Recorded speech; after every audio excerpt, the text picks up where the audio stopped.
Last time in our class, we already looked at the states of matter, and we said there are three states: solid, liquid, and gas. Today, we are going to look at the changes of states of matter, how a solid changes to liquid, and liquid changes to gas, then also how gas changes back to liquid, and then liquid back to solid. And we are going to show you the demonstration. With me, see, I have the ice blocks with me here. This is a solid, as we already know. So we want to see how these ice blocks, which I have, will change to liquid, and that we are going to just boil it, apply heat to it in this way.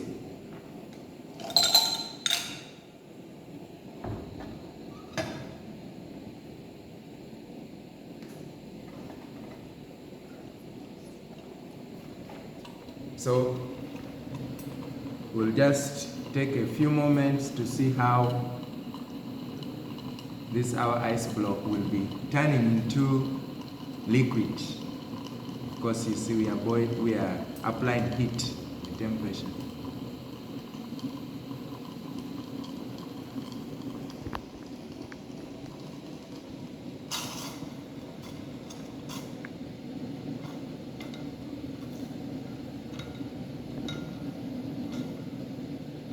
You can already start seeing that the ice is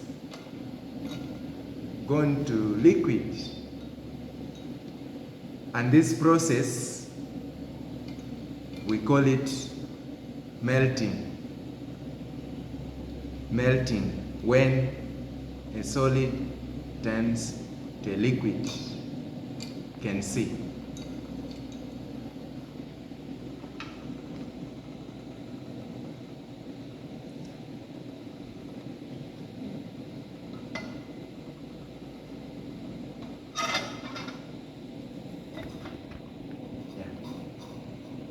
So you see, it's now liquid, complete liquid, but we put solid. So that process is melting.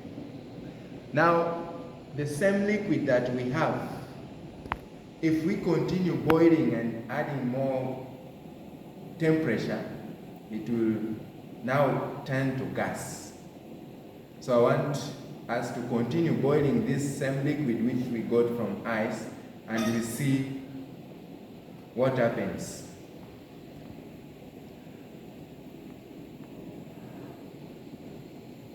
So we continue boiling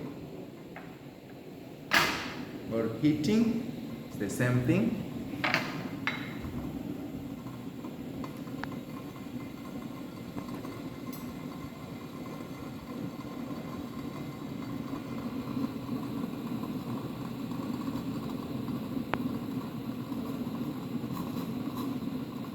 You can start seeing now our liquid, now it's boiling. The particles are being broken down further, and you can see that it's boiling.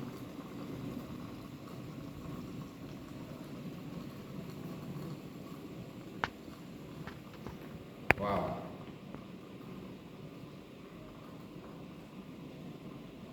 Let me try to cover it and see what happens. You can see this steam. This is gas. Okay? You can see now the liquid that we have is turning up to gas.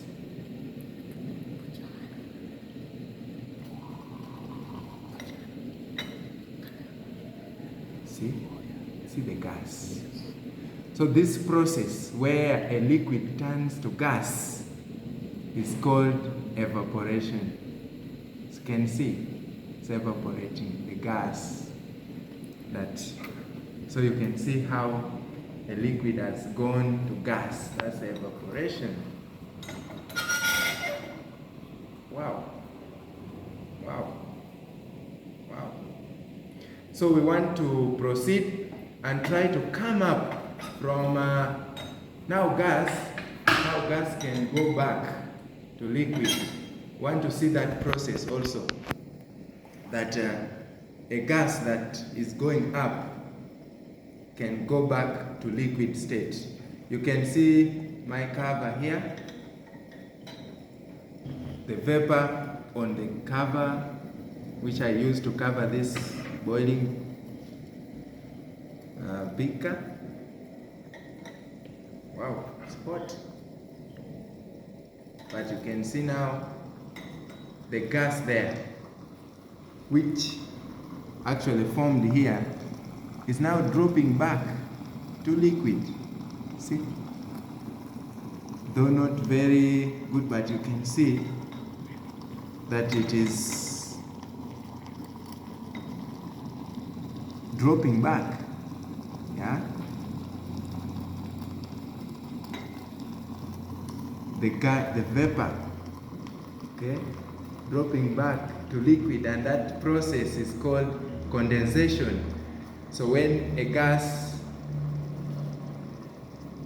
turns back to liquid or changes back to liquid, that is condensation. Yeah, that's the process of condensation. At least now we have seen those three processes now.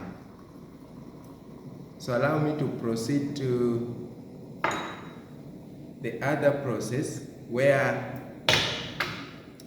a solid, now this one I have a candle with me. So we want to see how a solid can change to a gas.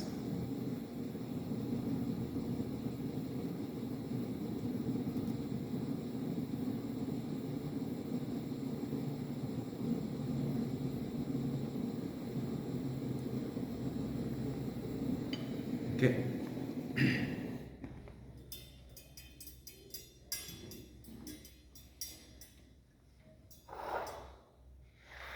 Most of you have candles at home. So when we burn this candle is solid itself, because we already know. So from this solid you can see that which is burning, it's telling us that from this solid we can get a gas. And you see, even when it is burning, you can see the gas is going out. So that process also is called in chemistry sublimation. You see? Yes, the solid will get finished, you see, without. Yes. It's just burning slowly, slowly, without leaving any liquid, you see. That process is sublimation. Yeah, you can see that. And also the opposite of this, when now it has burned without leaving it still can go back to solid, it solidifies. So in that process still, it's called sublimation. So when a solid changes directly without leaving a liquid or passing through liquid state, it's sublimation. And also the gas that has been formed from this goes back to solid, it is still sublimation. So that is the demonstration that I really wanted to see, to show you how solid changes to liquid, the process, then liquid changes to gas, and then gas condenses back to liquid. And then of course liquid can also change to solid. That is only when we freeze. That process is called freezing. So that one can be done when we have our water, and maybe we put them in the fridge. Most of you have fridges. We cannot demonstrate it actually now because the temperatures cannot favor that process back to but from home, you can try to put water, like in this, then put it in the fridge, like what I did. It will become solid, and that process is called freezing. Yes. That is my demonstration for you. So students, at this point, we're only going to show this flowchart in relation to the practical that we just had, the demonstration class. And with us here, we can see we have the 3 states of matter, and you can deduct that the 3 states of matter are interrelational.